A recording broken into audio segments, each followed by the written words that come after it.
তুমি এখনো ঘুমাচ্ছ? ওঠো।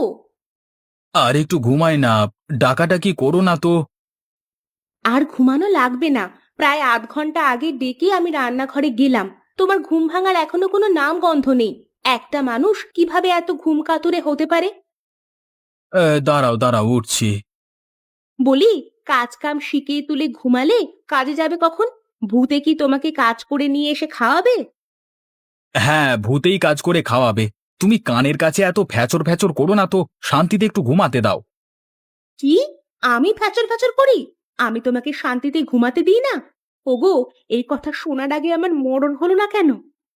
তোর ছাতার মাথা, ঘুমাবই না আর। আপদ একটা। আমি এখন আপদ হয়ে গেছি? আপদ নয় তো কি? ষাঁড়ের মতো এত ডাকাডাকির কি আছে, হ্যাঁ? রান্না হয়ে গিয়েছে। ভাতগুলো খেয়ে আমাকে উদ্ধার করো। আমাকে কাজে বেরোতে হবে। মানুষ আমাকে চেহারা দেখে টাকা দেয় না, কাজ করা লাগে। কি আমার কাজের মানুষ রে? অকর্মা ঢেঁকি একটা। আমি অকর্মা ঢেকি? আর তুমি কি করো? তো অন্যের জুতো পালিশ, তার আবার বড় বড় কথা। হয়েছে হয়েছে, তোমার সাথে কথায় আমি পেরে উঠব না। খাবার দাও, খেয়ে কাজে চলে যাই। উঠে এসো। আমি খাবার বেড়ে রেখেছি। ভালো করেছো। আমি সব সময় ভালো কাজই করি। সেটা তো দেখতেই পাচ্ছি। কিছু বললে তুমি? না না, কিছু বলিনি তো। ঘরের তালা আটকে রেখেছো ভালো করে? হ্যাঁ হ্যাঁ, রেখেছি। তুমি কোন দিকে যাবে আজকে? বাড়ি বাড়ি ঘুরলে বেশি জুতো সেলাইয়ের কাজ পাই না, তাই ভাবছি এখন থেকে বাজারের কাছে বসে কাজ করব। সেটাই ভালো হবে। তা তুমি কখন বাড়িতে ফিরবে? জমিদারের বাড়িতে কাজ কখন শেষ হয় তার কি আর ঠিক আছে? দেখি, যদি তাড়াতাড়ি ফিরতে পারি। তোমাকে এত করে বললাম তুমি অন্যের বাড়িতে কাজ করো না, তুমি আমার কোনো কথাই শুনলে না। আমি তো বুঝি যে তোমার একার পক্ষে জুতো সেলাই করে সংসার চালাতে অনেক কষ্ট হয়ে যায়, তাই তো আমি জমিদারের বাড়িতে বুয়ার কাজ নিলাম। তোমার মতো স্ত্রী পেয়ে সত্যি আমি ধন্য। হয়েছে হয়েছে, অত ঢং করতে হবে না। এখন কাজে যাও। ঢং না, সত্যি তোমাকে পেয়ে আমি অনেক খুশি। আমিও খুব খুশি। বেলা হয়ে গিয়েছে, তুমি এখন দ্রুত জমিদার বাড়িতে চলে যাও। দেরি হয়ে গেলে আবার বকাবকি করবে। তুমিও যাও, তাড়াতাড়ি বাড়ি ফিরে এসো। আচ্ছা, চেষ্টা করব। কিরে হামিদা, তোর আসতে এত দেরি হলো কেন? ইয়ে মানে, বাড়ি থেকে আসতে আসতেই দেরি হয়ে গেল। ইয়ে মানে কি? কাজ না করলে কি তোকে চেহারা দেখে পয়সা দেব? আর এমন হবে না। এই জন্যই এসব গরিব ফকিন্নিদের দেখতে ইচ্ছে করে না। দেরির দেরি করছে, এখন এসে আবার নানান বাহানা বানাচ্ছে। বাড়িতে রান্না করে স্বামীকে খাওয়াতেই দেরি হয়ে। ও, তোর বাড়িতে রান্না করে ভাত খেয়ে এসেছিস, এখন আমরা কি হাওয়া খেয়ে থাকবো? আমি এক্ষুনি রান্না বসিয়ে দিচ্ছি। গিন্নি, গিন্নি, এদিকে আসো তো।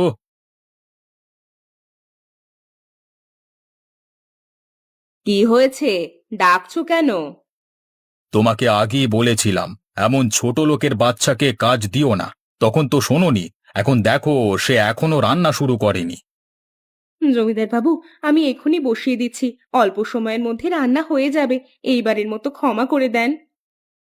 আচ্ছা যা, এইবারের মতো ক্ষমা করে দিলাম।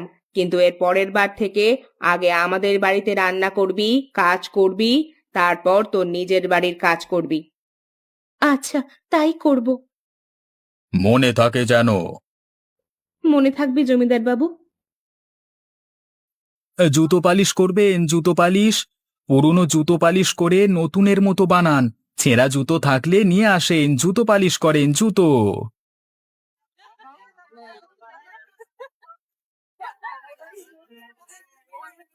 এই মুচি, দেখ তো, আমার জুতোটায় কাদা লেগে গিয়েছে, পরিষ্কার করে দে তো। পাটা এগিয়ে দেন স্যার, পরিষ্কার করে দিচ্ছি।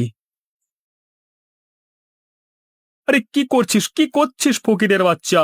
নোংরা কাপড় দিয়ে পরিষ্কার করে দিচ্ছিস কেন? টিস্যু পেপার নেই তোর কাছে? না স্যার, আমার কাছে টিস্যু পেপার নেই।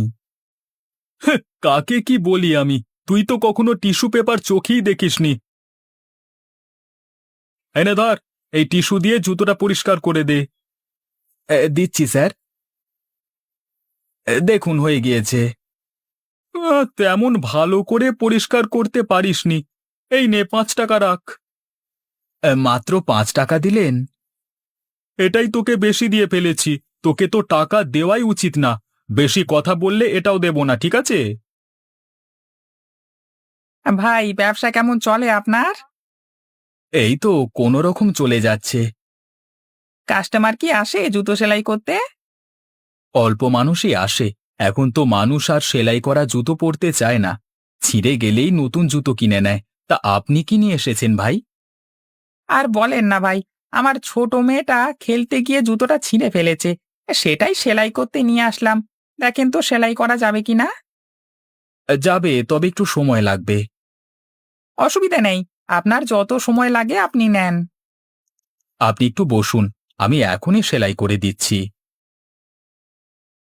হয়ে গেছে আপনার জুতো সেলাই করা। দেখি। বাহ, সুন্দর হয়েছে তো। তা কত টাকা দিতে হবে আপনাকে?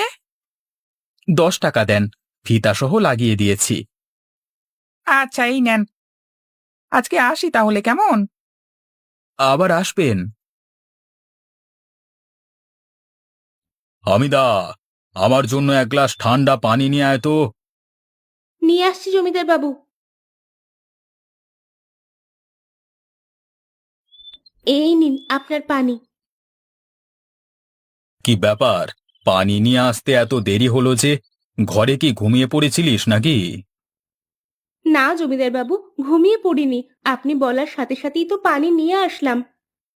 আবার আমার মুখে মুখে কথা বলছিস? এই নে তোর পানি, তুই খা। ঠিক আছে, আমি আবার পানি নিয়ে আসছি। তোর কাছে আবার আমি পানি চেয়েছি কি? না জমিদার বাবু। তাহলে পানি কে খাবে?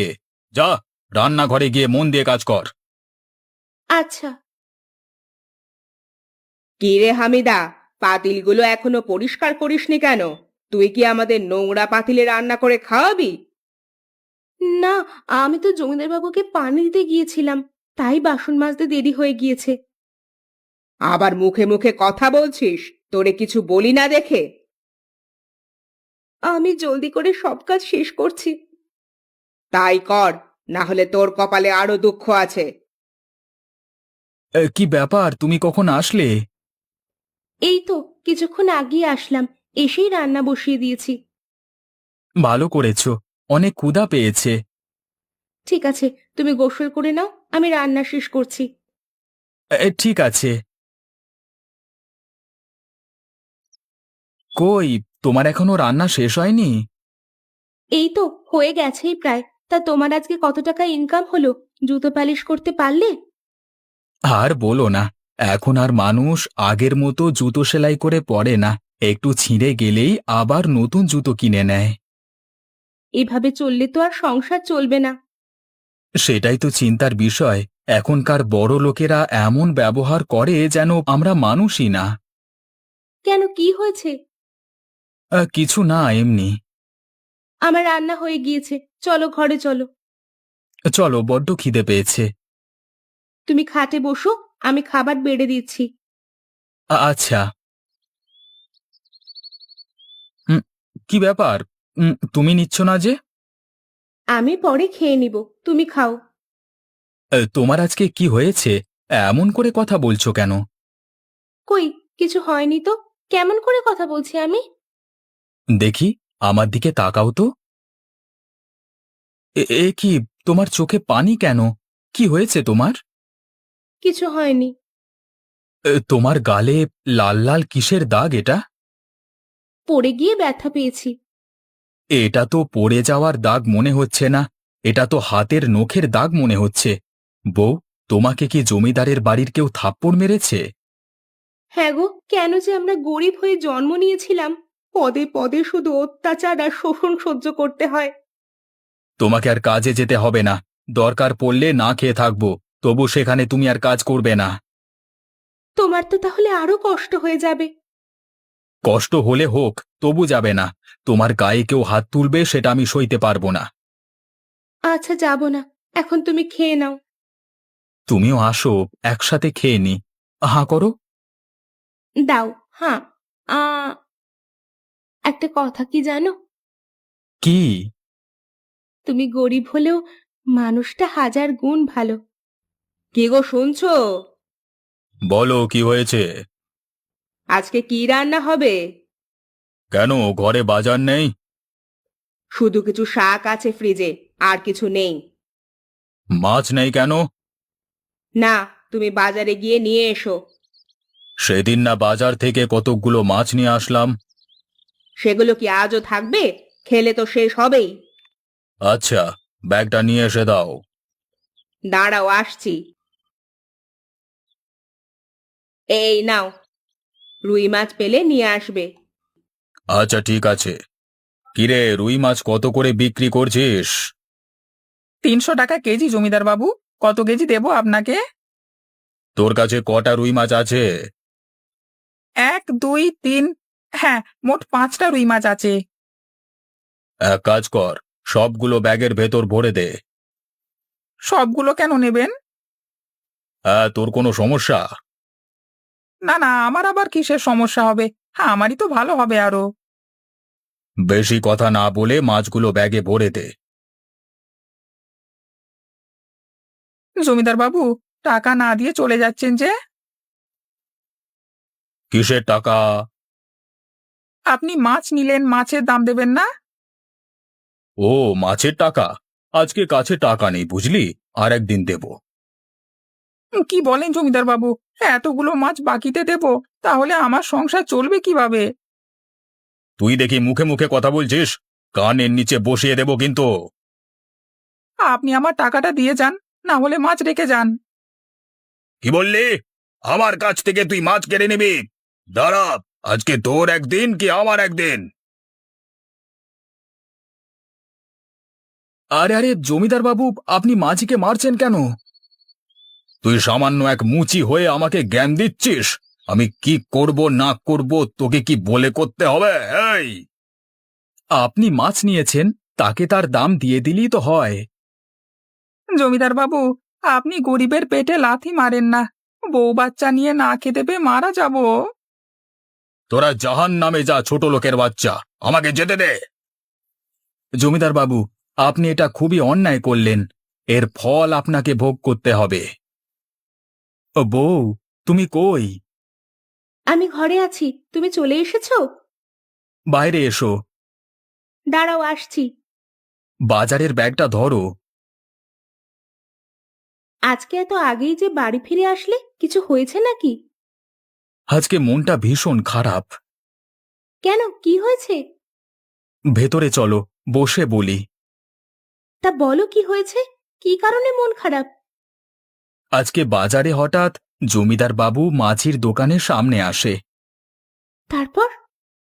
তারপর দরদাম করে সব রুই মাছ ব্যাগে নিয়ে টাকা না দিয়ে চলে যেতে থাকে। বেচারা মাঝি তার কাছে টাকা চাওয়াতে কি মারটাই না মারল। তার টাকা সে চাইবে না তো কে চাইবে? তাই বলে মারবে? গরিব বলে কি আমরা মানুষ না? তারা ধনী হয়েছে বলে যা খুশি তাই করবে? এর একটা ব্যবস্থা করতেই হবে। হ্যাঁ বউ, এর একটা ব্যবস্থা ঠিক করব। কালকে বাজারের সবাই মিলে আলোচনা করব। গ্রামের সকল গরিব মানুষ, যেমন মুচি, মাঝি, বুয়া, মালি, ঝাড়ুদার, সবজিওয়ালা, ভ্যানওয়ালা, রিক্সাওয়ালা, সবাইকে নিয়ে কালকে বাজারে একত্রিত হব। তাই করো। আজকে রাত হয়ে গিয়েছে, চলো খেয়ে দিয়ে ঘুমিয়ে পড়ি। আচ্ছা, আসো, আমি খাবার দিচ্ছি। আমরা গরিব বলে পদে পদে গ্রামের মানুষ নামের কিছু পশু দ্বারা অত্যাচারিত হচ্ছি, তারা আমাদের মানুষ বলে মনে করে না।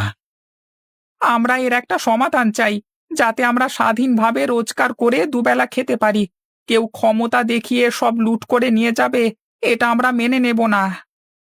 আমরা এসব অন্যায়ের বিরুদ্ধে প্রতিবাদ করব, আপনারা কি বলেন? হ্যাঁ হ্যাঁ, আমরা আপনাদের সাথে আছি, এই অন্যায়ের সঠিক বিচার নিশ্চিত করতে হবে। আমরা আর কোনো জমিদারের মতো মানুষ কিংবা ধনী যারা টাকার অহংকার করে তাদের কোনো কাজ করব না, কোনো কাজ করব না আজ থেকে। আমরা তাদের কাছে মাছও বিক্রি করব না। দোকানপাট তাদের জন্য বন্ধ, যাতে তারা নিজের কাজ নিজে করে বুঝতে পারে খেটে খেতে কত কষ্ট। আমরা বাঁচতে চাই, কারোর দ্বারা অপমানিত লাঞ্ছিত হতে চাই না। হ্যাঁ হ্যাঁ, আমরা সবাই এটা চাই। গিন্নি, এক গ্লাস পানি নিয়ে এসো তো। আমি পারবো না। হামিদা কোথায়? তাকে দিয়ে পাঠাও। সে কয়েকদিন ধরে কাজে আসে না, সে আর আমাদের এখানে কাজ করবে না। তুমি নিয়ে এসে দাও তাহলে। আমি পারবো না। সকাল থেকে রান্না বান্না থেকে শুরু করে বাসন মাজা, জামা কাপড় পরিষ্কার করা, ঘর মোছা, এত কাজ করতে করতে আমার হাত ব্যথা হয়ে গিয়েছে। আমি কখনো এত কাজ করেছি? আমার গরম পানি করেছো? না, নিজের কাজ নিজে করো। আমি কি তাহলে আজকে গোসল করব না? তুমিই ভালো জানো। কি রান্না করছো আজকে? ঘরে কোনো বাজার নেই, তাই রান্না হয়নি। কাউকে দিয়ে বাজার করিয়ে নিয়ে আসলেই তো হতো। পাঠিয়েছিলাম, বাজার সব বন্ধ। তুমিই যাও। বুঝেছি, আমাকেই যেতে হবে। কি ব্যাপার, তোমরা বাজার খুলবে না? আমরা আপনাদের কোনো কাজ করব না, আপনাদের অন্যায় মেনে নেব না আর। আমি আমার ভুল বুঝতে পেরেছি, আমাকে তোমরা সবাই ক্ষমা করে দাও। তোমাদের সব পাওনা টাকাও আমি পরিশোধ করে দেব। কিভাবে বিশ্বাস করব আপনাকে? আজকে কয়েকদিন ধরে ঘরে খাবার নেই, না খেয়ে আছি। আমি বুঝতে পেরেছি গরিবদের না খেয়ে থাকবার কষ্ট। আচ্ছা, আপনার কথা আমরা বিশ্বাস করলাম। কি বলেন আপনারা সবাই? তাকে ক্ষমা করা উচিত। তাকে ক্ষমা করে দেন, সে তার ভুল বুঝতে পেরেছে। এই গ্রাম যেমন ধনীদের তেমনই গরিবদের। এখানে সবাই আমরা একজন আরেকজনের পরিপূরক। সবাই এই কথাটা যত তাড়াতাড়ি বুঝবে ততই মঙ্গল।